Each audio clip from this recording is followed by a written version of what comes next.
What's a rivalry mean for you? Yeah, I mean,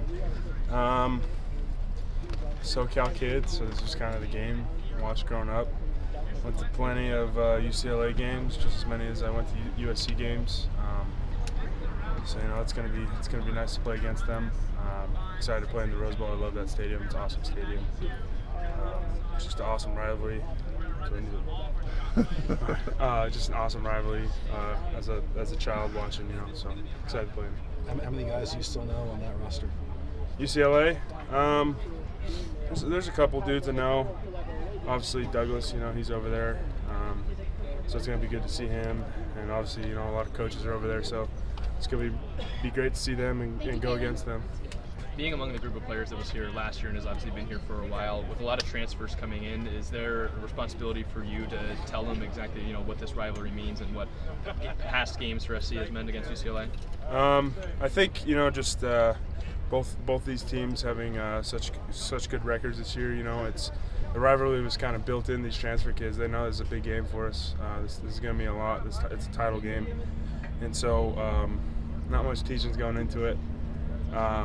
But I think they kind of understand the rivalry, with they're seeing all the stuff taped up. They see all the importance that both schools take in it. So it's awesome for them to get that firsthand experience. Did Travis talk to the team at all after the game or this week at some point? Yeah, I mean, as a whole, kind of like in front of the whole team. He just, we all reached out to him, talked to him a little bit. Just prayers to him and then speedy recovery, but.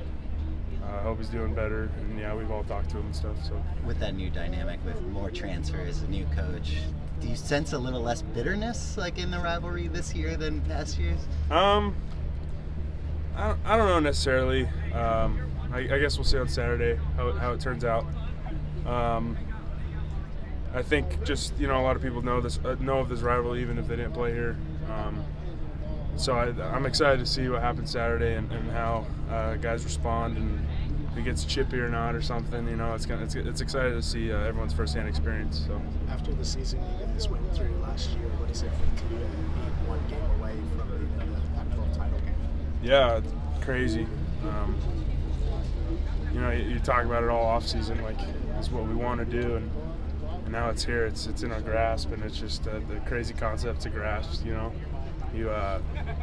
just the turnaround from last year to this year is just unbelievable, and I'm so grateful for this opportunity and this staff. The things they've done to this program and the way they turned around is unbelievable. So I'm just excited for this last game, and man, it'll be so cool playing Pac-12. Even after Lincoln was hired, did you think that this was possible to be a top 10 team this year, to be 9-1? You can never shoot yourself down. We knew change was coming. And like I've said previously, we were just all open to it and open to change. And I guess I'm not really that surprised, after all the off-season training work we did and leading up to season and what we've done this far this season, it doesn't surprise me a little bit. Anything stand out from the UCLA defensive line on film? Yeah, I mean, they're well coached by Chad.